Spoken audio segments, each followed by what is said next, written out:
Hi, everyone, and welcome back to Forethought, a podcast series dedicated to raising awareness about mental health and wellbeing through lived experience stories. Today, we're joined by Matt Breen from Running for Resilience, who's on a mission to make Canberra suicide-free by 2033. So, Matt, how you doing?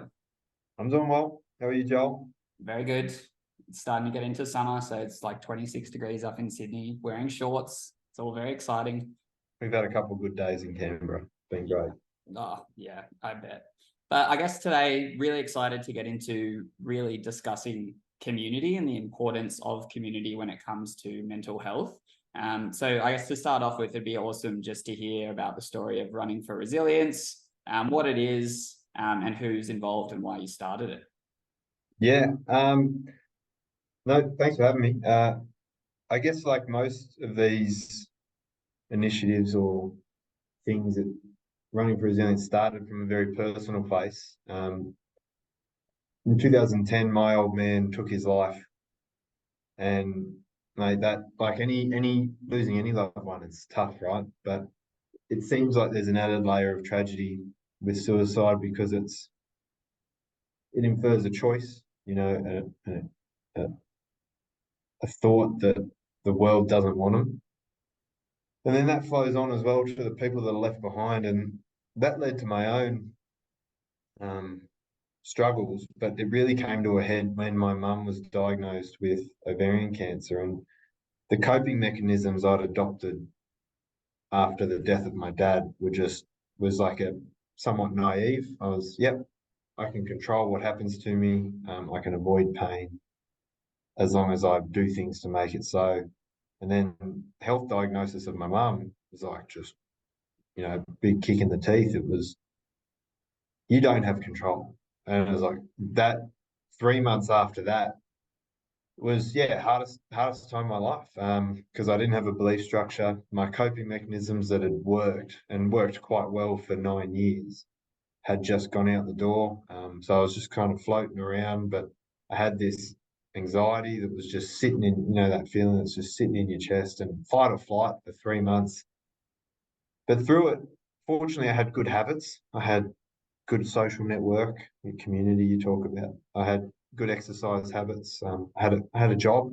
So I had some sort of structure to my life that allowed me to have some moments of reprieve. So often it came at the end of a run or the end of a gym session or just even like, when I was with my friends at a pub, I was just had a moment where I go, oh, I haven't thought about how bad I feel for 5 minutes. How good's that? And so that gave me confidence to kind of sharpen those mechanisms. And when I came out of it, I look back on it and I go, it was tough, but geez, there was a couple of lessons there. It was like those habits worked really well. And that new mindset of you can't control what happens to you, but it's tried and true, but you can control how you respond, but importantly, how you can prepare as well. And that's the catalyst for R4R was to help someone like myself who went through something bad, but more importantly, help someone like my dad, whose coping mechanisms really, for lack of a better phrase, let him down.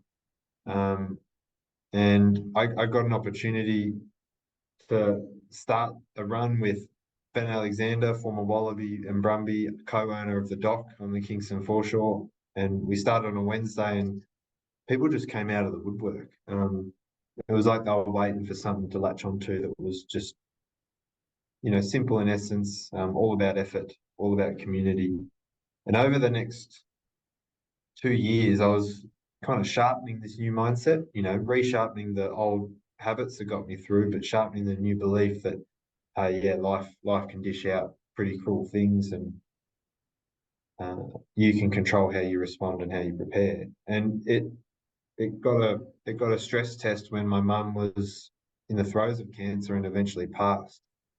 Um, and it was at the same time that my first son was being born, so it was just this immensely fatiguing time. From supreme joy to imminent sadness, and I just adopted those. I exercised, to some capacity, not like a massive session, but exercise every day because it would allow me to be in a better mindset to accept what was coming to me. Wife giving birth, newborn baby, mum on her way out, all of that associated, the funeral, like just work, all that kind of stuff, just gave me a bit better foundation to accept what was happening and move through it however I could. Mm.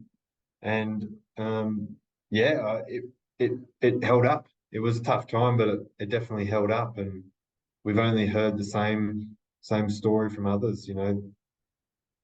There are certain things you can do to improve the chances of you sustainably navigating the throes of life. And I guess to come back full circle with that community aspect you want to talk about is that doesn't always work.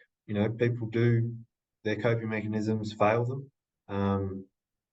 Even if they're good coping mechanisms, we can just be put under too much stress and we just get overwhelmed, or for whatever reason, we might have just something happen to us that means that we can't cope. And then that's where community comes in. Community in the form of your friends, your local footy or netball club, your work, but also your professional health services, your social services, and then also obviously hospitals and all that. It's like all of those play a part in catching someone when they fall, because inevitably we all will fall. It's kind of just how far we fall, depending on our circumstances. Yeah, wow. Thank you so much for sharing that story. I think, sharing these stories is a massive way for others who might be going through similar situations to feel empowered to proactively help seek. So yeah, thanks for that. And I think I have first few questions. So running was obviously something that you always loved. It was like a natural first step. What was that first event with the doc? Was it sort of just an ad hoc? Did you just reach out to Benny and say, hey, we want to do this? Or yeah, interesting. So running itself, I guess I did it. I never really loved it. It was always like probably aesthetic purposes. I would run, to keep the fat off, when I was younger. But I always liked sport, so I always had like a desire to get some energy out. And then running came courtesy of a mate of mine, who was a good runner, and we just kind of got into this, small group of friends that were just running and sharing our progress and all that. But the first run at Running for Resilience was, I had done like a website and a social media page, and it was up and going. Running for Resilience was initially just going to be, I was going to run the Sydney Marathon, and hopefully people were going to join, and that was it. And the first email, "What's up, Doc?" A little pun to get in the front door, and it was like, "What's up, Doc?" I reread it the other day. This is what I'm doing. Here's the story. I believe community is a huge part of a healthy mental health landscape. I'd love to do a run at the dock. And within 30 minutes, Ben Alexander had hit back and said, "Yep, I love Park Run." And he wrote the reason I actually emailed the doc, was because he wrote a Canberra Times article about Park Run and how it helped him after he retired and lost his grandma. So two pillars of his life. And that resonated with me, losing my pillar of belief that everything will be okay if you can make it so. So I sent him an email. 30 minutes, he responded, and we got together, we talked, and he said, "Yep, let's do it every week, Wednesday night." And they were so generous in the early days. They provided food and drinks, and the vibe was just, honestly, those early days, you could see people's shoulders relax in real time when they would come to you and talk, or even just say, "This is a good thing you're doing." It was like an inference that they were going through something tough, but even that inference was just like, "Oh, it's not that as big a deal as what I'm making it out of my head," which often happens whenever we share our problems. It's like, "Oh, okay, like it's still an issue, but it's not catastrophized when you put it out there." Yeah. Because that was one of the first things I noticed when I came and did it for the first time, was just the first place I'd ever been where immediately being there, I just felt like you could say anything to anyone.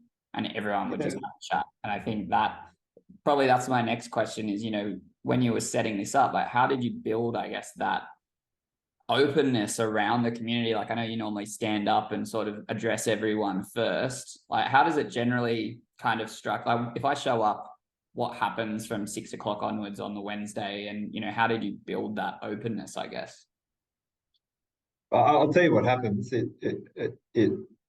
Everyone rocks up. They have a chat beforehand.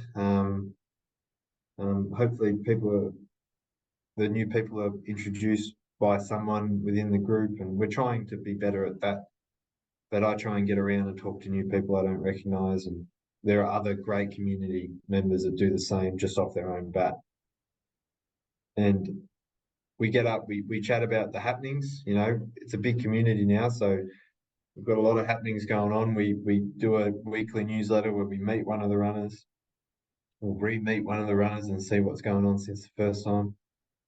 And then we just give a bit of instruction, pretty much walk or run that way, come back, and then we get a free beer or free rosé or free water / soft drink afterward.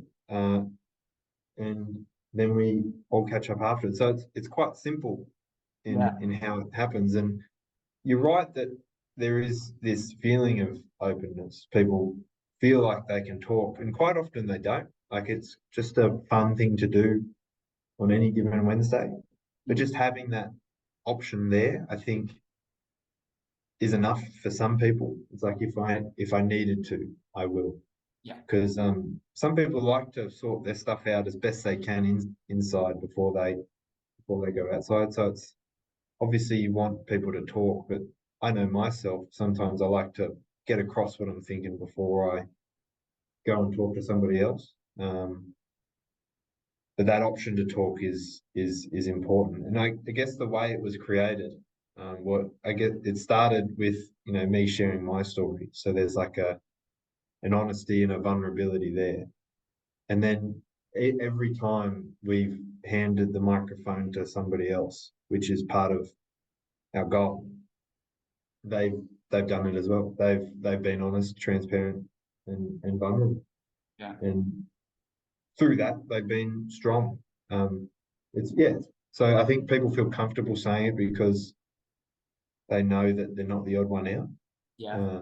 They know that everybody's gone through something, and just by a factor of relativity, everybody's been through the hardest moment in their life. It just is what it is. Yeah. And then throw in, exercise where you have natural endorphins kind of going around as well. And you just get that really beautiful coming together of a whole bunch of really open people. And, that I guess is breaking down that stigma around talking about how you feel is something that obviously you guys have really succeeded in. Absolutely. Yeah. So how many, I guess did it start in COVID? No, it started beforehand. November or December 2019, so just before COVID. And we started pretty well. I think 20 were at the first run. Wow. And then it deviated. I've got some really good friends, and then the doc has a really good community already. And then it, fluctuated between, 10 and 30 until, COVID-19.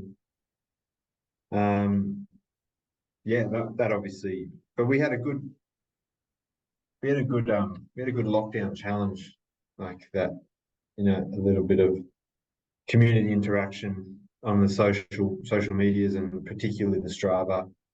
And so that worked out really well for us as well in, I guess, galvanizing the community, even though we couldn't cross paths physically. And then when we came back, as you would know, as people just were itching to be part of something that had other people outside, but also exercise with other people. It's just, very fortunate, I guess, in those circumstances to have the group grow from that regard. Yeah. Awesome. So I guess, coming off the back of that, COVID would have been a challenge, but for other people out there who are thinking about launching community-led initiatives to support, the well-being of their community, that kind of thing, like what would be some of the, I guess, challenges that you face that, people might be able to sort of overcome or do differently? Or, you know, how would I get started if I wanted to launch something like this in a different city or a different, what are your kind of thoughts on that? To launch something. Yeah, I think as I'm sure you would be an advocate for is just start, Yeah. and don't view each decision as a silver bullet. Often, I mean, every now and then there is a silver bullet, but just start and adjust as you go. But the number one is do it in a way that aligns completely with who you are, um, and what you can give. So at the time, I could give time to R4R every Wednesday, and then every Friday when that came up, and so I was just there. And I didn't mind being sometimes on the Friday morning. I was one of one or one of two. It was fine because I was running. I was doing something that I was going to do anyway, and yeah, just be yourself and make it sustainable by not overreaching. And then I guess that leads into patience.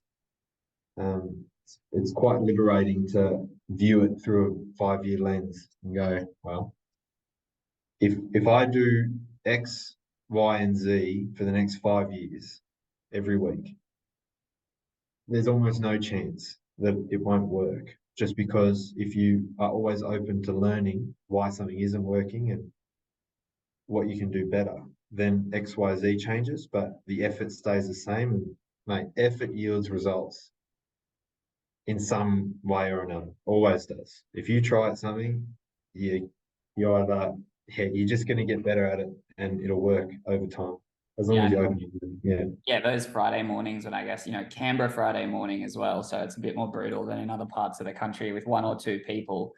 I guess, yeah, just the consistency of being like, I'm going to rock up next Friday, even though one person showed up. Like, I think that's awesome, because I know a lot of people would probably be like, oh, I tried it once and only one or two people came and now I'm going to stop. But did you find that just by saying, I'm going to do this no matter how many people show up, or if it's raining, it doesn't matter, just going to be there, it quickly Yeah, started growing from that? I think so. I think people can tell authenticity as well. Even regardless of what words you're saying, I think they can read through the lines, that whether they know it or not. I think people can tell when you're being authentic. And yeah, I think it was one of Benny's ideas, was just to keep it the same time every week, because then it's predictable and they don't need to spend any energy looking for the time it starts. Whether it's on, it's rain, hail, shine, we're on, Yeah. and somebody will be there. And now I've got 3 kids at the moment, so it's a busy time. Now I'm not at every run, and because of our numbers, we just know that people are going to be there. Yeah. And it's a great feeling for people. For myself, is like, I just know Friday morning 6:15 a.m, Monday morning 6:15 a.m, Wednesday 6 p.m, people will be there. And then that feeds on itself. It's like, once you hit that critical mass where, if you have, like, even if we had 90% of the runners on Wednesday or Friday or Monday not rock up, there would still be somebody there. So it's like quite a large margin of error. I guess That's that's a a really dumb statistic, but um, but you know what I mean. Like, yeah. we would if we suffered a significant drawback of people. So on a Wednesday, if 100 people didn't rock up, we would still have 50 people there. So we're Is quite that how many you're getting now on resilient. Wednesdays? Like, you know, 150, 200 people now on Wednesdays. Yeah, and I think it'll get bigger too. People, yeah, I think we're going to be over 200 pretty regularly this spring/summer. Amazing. And I think maybe one thing, you know, I was going to ask the highlights of the journey, but that sounds like it might have been it. Just seeing something that you created, being able to roll on infinitely. Because I feel like that is a big challenge for early stage initiatives, regardless of their community or a business, is like having all the weight on one person's shoulders. Like, if you can have fail safes now. So, you know, heaven forbid you wanted to go away with your, you know, partner and 3 kids on a holiday, like, it will just keep going. Like, that must feel incredible. It is. It's certainly a testament to the community. like ever since day dot, people have wanted to give. So we don't take donations.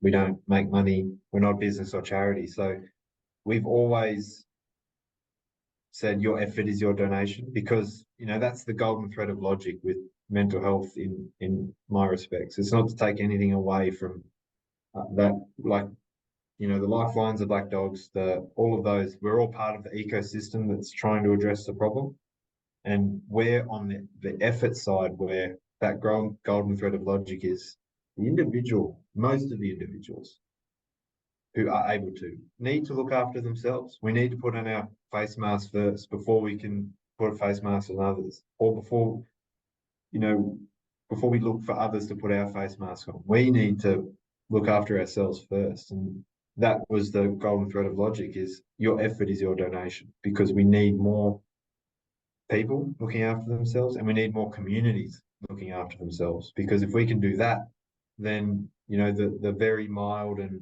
some moderate cases of mental health can be addressed sustainably. They can be, which takes the stress off the health system, which allows the more complex and significant cases to be dealt with appropriately. Because as you know, at the moment, people, like with what Forethought does, stopping the problem before it becomes a problem. Yeah. The health system is just chockers at the moment. I mean, if I go to a GP, it's 3 months before I'm in to see a shrink, which just not match the urgency with which I would be going to a GP for. So it's like, and by the time 3 months comes around, time heals all wounds. I'm probably going to feel better, but I haven't addressed what I've gone through, and I've probably picked up a wrong coping mechanism. So yeah, no, I think it's definitely the habit. Like, I'm a creature of habit, and so once I get into something, I have the same gym classes every week. I think it's really awesome that you've set up in Canberra as well, just by the nature of Canberra being such a transient place. About well-being challenges when it comes to moving away from your community and your family and that kind of thing. If someone knows this is on, or if we can help spread the message about R4R, it's all of a sudden Monday, Wednesday, Friday. Lock it in your calendar. You can build a new community very simply by just showing up and giving it a go. Yeah, and I guess to lead back as well, you're exactly right. And to lead back to it kind of blends a few things, like the advice to people launching their own, but also that highlight of the community looking after itself is, I guess I've always been okay with R4R falling flat. Like, it doesn't matter, because I'm always going to try and contribute to a community. I'm always going to try and look after myself. And so that's what I'm trying to do. And it's just taken a mold, because people, I want to do the same. And so we also try and give leadership opportunities to whoever wants it. The R4R rag. The Friday morning was somebody else's idea that I started with them. Monday morning was started completely without me, and Benny A. And it's just, we've grown into this, community-led community. And when people want to, there's a group over Running with Mates that started in Perth, and it's like, we don't want R4R to be a brand. We want the concept of community and exercise to be the brand. It's like, you do it however you want, but any group that wants to do community and exercise is going to improve this world on aggregate. Yeah, there'll be some bad eggs always, but very rarely. Yeah, I think. Can you tell us the story about how you got your badge on the Arc de Resilience, like with the ACT government? Was that something that just kind of came completely by surprise? Yeah, completely by surprise. I remember I was surprised on a Friday morning by Benny A and Shooter, the owner of the dock. They had somebody in the body corporate of that complex they're in who knew the dark arts of government administration and all that. Moira, I think. And so they lodged a application to have this arc, this structure renamed Arc de Resilience, because we just joked around, this is what it's called. And it got approved. So Elizabeth Lee, Andrew Barr, they all signed off on it. And yeah, they put a plaque on it which had, my inspired by, my parents' names, Angela Breen, Paul Breen. But it's quite like I'm a bit of a life romantic. 5 years earlier, I had written to the AFP saying, can my dad's name be included on the wall of remembrance, or whatever it's called, on the other side of the lake. And for their own reasons, which hopefully changes, but died in conflict is there. That's the wall. I was like, well, died with, that's what I sent to them. They could be and at that time they said no. I was like, yep, that's whatever it is. It's just, quite not poetic, but somewhat poetic. But 5 years later, it's on the other side of the lake. And it's like, okay, it's kind of cool. But Yeah. yeah, Benny A and Shooter and Moira, and yeah, it's just another testament to, I It's feel on Google bad Maps. sometimes. I Like get all the it's on Google Maps. It's officially like yeah, named that. Like it's incredible. catch an Uber to the Ark. But I feel kind of bad sometimes. Like I get a lot of kudos for R, but mate, it is really community led. Like there are so many people doing so much, for no other reason than to just contribute to the community and to be a good person. And that's the reason R is a success, is because it just, yeah, it's just a community. It's just a community of people. Yeah. That's pretty incredible. I guess the last sort of topic would be in regards to suicide free Canberra by 2033. Like, how did you go about setting that as your goal? And, are you working internally with other members to sort of figure out how this community initiative kind of contributes to that?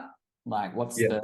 the story behind that one? So yes, to the second part, we are working internally, and I'll get to it.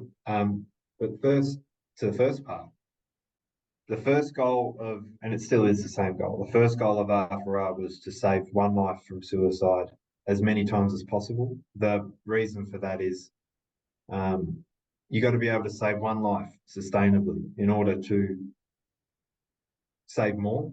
We're starting from the bottom up. So once we figure out one approach, we try and save another and save another. And so we got word directly and indirectly that, R had at least, well, in their words, it was saved their life, but at least it contributed to Wow. saving their life. And that's pretty amazing. Incredible. Yeah. Yeah, it hits you when you hear it. But so I'm like, okay, well, what is as many times as possible? Like, what is the answer to that question? Any goal, you need to dissect it. And so the axiom, or the belief that we have, is that nobody is destined for it. Suicide is not a predetermined fate. Yeah. So if that's true, then all suicides, then any suicide can be prevented. And if that's true, then all suicides can be prevented. And yes, it's a very lofty goal, but I mean, we take a look around our world at the moment, and here comes the romantic again. It's like we are living in like an amazing time, and we got here by pursuing what is possible, not what's probable. And we owe it to the people before us who have set us up with this life that we have to continue that trend. And particularly, we owe it to the people after us to go, we did all we could to improve our world as best we could for you and for us, of course. But so that's, not afraid to look like an idiot and say that suicide free, by 2033. It's just we're aiming for it. And the way we're trying to achieve it is in two parts. And so the first part is individual resilience, trying to get more people to look after themselves. Community resilience, getting more people to have to look after each other. And that's very much on the mild to moderate mental health scale. Those things that, like the sprained ankles and the colds and the flus, the things that can actually be dealt with at home. The key obviously is getting people's mental health IQ up to a certain point where it can work. I like to reference, I can't remember who it was, but it was a big body. I think it was the UN, or we'll call it the UN disaster relief. They went in after a natural disaster, and they conducted a study compared of qualified counsellors versus amateur counsellors. An amateur counsellor is 2 to 3 hours of training and helping people who'd been through a disaster. So witnessed death, almost died of death of loved ones, all that, like loss of house, all that kind of stuff. And there was no real difference between the two. It was just basically, if we were to simplify it, it's like, hey, you've been through something, you're probably going to go through some more. Just be aware of it, and here's how you can approach it, and here's who you can talk to. And often those things just give people options. Because, mate, I'm sure you know the phantom mental health can often be a phantom pain. What is this? Why do I feel that? And that often compounds. And so just putting a label on it sometimes can be good. But that's the first part of the goal. It's like, okay, how can we get belief in it to get enough people looking after themselves and looking after each other? Takes a little bit of stress off the mental health system. Theory is that should see some improvements. And from there, it's basically we need more people to come in. We need smarter heads at the table. We need more professionals coming in saying this is how we can address some more complex things. This is how we can do that. And so how we think we can get there is by continuing this community-led approach and creating or giving the opportunity for people who are leaders within themselves or can become leaders to step up and be part of our community, but they're also part of another community at their work, in their family, in their friends. So it's giving opportunities for people to really take on this advocacy role of looking after yourself, looking after others, and pursuing a world where no one thinks that they don't want to, that the world doesn't want them. Yeah. I know there's a few simplifications there, but yeah, it's something we're approaching very seriously. Yeah. And we think we can achieve it. It's just going to be a lot of bloody work. Yeah, I mean, that's a long way away. 10 years, a lot can happen in a few short weeks. So I don't doubt that you guys will be able to get there. So I guess one of the other things is, if you're in a city, I know you mentioned before there's a new initiative you guys are thinking about where you can find a community run in your area. Like, that is really powerful, because so many people, the challenge with finding things on the internet nowadays is there's just so much information out there. There's misinformation. Like, what's the goal, I guess, with that find a community run near you, and when is its official launch date, I guess? Yeah, well, it's up. I mean, Timmy, the fella behind it, would probably be rolling around uncomfortable because he's a wizard when it comes to this stuff. It's not ready. It's not ready. It's definitely a beta version. But yeah, findarun.community is just around this idea of reducing the barriers to entry for people to find a community. Because yeah, a lot of people get nervous about going to these things. And if there's a sign-up form, or if there's even if it's just a small form you have to fill out. Some people, I know I've been in that situation where you just go, it's not worth it. Yeah, or a Facebook group where it's like, people are going to be able to see that I've joined this Facebook group, and that might be enough to just keep people away.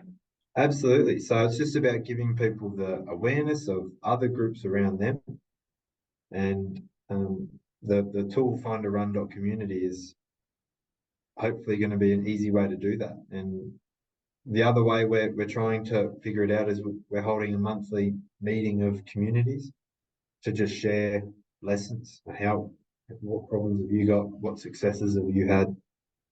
How can we, because we all believe in the concept of community and exercise. It just so happens that it addresses so many different goals. Yeah. Yeah. That's awesome. And I guess that's kind of, the last little thing, like what's next for R4R? What's kind of the next 6 months look like? Is continuing to build this community and giving people opportunities to interact and operate within it. And Yeah, create more leaders. So we've got the Meet the Runners in the newsletter that we do, but at the moment we've also got re-meeting the runners, and the answers that we're getting for re-meet the runners just show so much progression in awareness, mental health IQ. It's quite cool to see. I know that me writing the rag, if I read the articles I wrote early on, I am far more across my own stuff than what I was at the time. And I felt like I was across my stuff at the time. So it's quite cool to see. And we're also getting guest articles. So we've got our fourth guest article coming out in 6 weeks, but it's coming out this week. So 4 in 6 weeks. So giving people a voice to say, this is how I think we should do it. This is how I think we can achieve the goal. This is where we're missing. Because we don't think R4R by itself, and I certainly don't think that I'm the holder of the key information. We need more people to come to the table. We need more leaders that can go and advocate elsewhere. And so that's the goal, is to continue making R4R more about the community and what they have to share and how they think we can achieve the goal. Because people believe in it, and we just got to get them confident and comfortable enough to say their piece. Awesome. So yeah, wait, if I'm looking to come and do a run, like where can I find more information about you guys? Just at the website, contacting anyone? What's the go? Running for Resilience on Instagram, as it's spelled. So running for FOR Resilience, and runningforresilience.com. We have the website, and that should link you to the Substack that does the newsletters and the social media pages as well. But 6:15 a.m. Monday and Friday at the Arc de Resilience or the Dock. We get a coffee after, and 6 p.m. on Wednesday at the Dock Arc de Resilience, with a beer, wine, or water / soft drink after. Yeah, but just, mate, there's plenty of groups around. Just get out. The Sunday sesh, pub runners, hill seekers, all of those. Like, they are. You just got to go. Well, find a run.community. You could go there. And yeah. Awesome. Yeah, thanks so much for coming on, mate. I really appreciate it, and we'll share all of that information out through our networks as well, because it's an amazing thing you're doing. So thank you very much for giving me some time today. No, I appreciate it, and kudos for Foremind as well. I think it's a great example. One of the things we like to do with our community is, when somebody's doing something else, we like to really put them in the spotlight. You know, there's a few guys. Murray from Bravery Trek is raising money for veterans. We got Dan Fussell, who's got a Memorial Day for his brother who was lost in Afghanistan. It's not necessarily around mental health, but it's just people who are putting their effort into a patch of grass that's around them, watering the grass around them. And that's an example of Foremind. You know, the world is better if we all look after our patch of grass and help others look after theirs. So yeah, kudos to you as well. It's a good thing to do. Thank you, mate. All right. Well, yeah, thanks everyone for listening. And if you want to know more about it, just jump on one of the links in the information area. So until next time, thank you.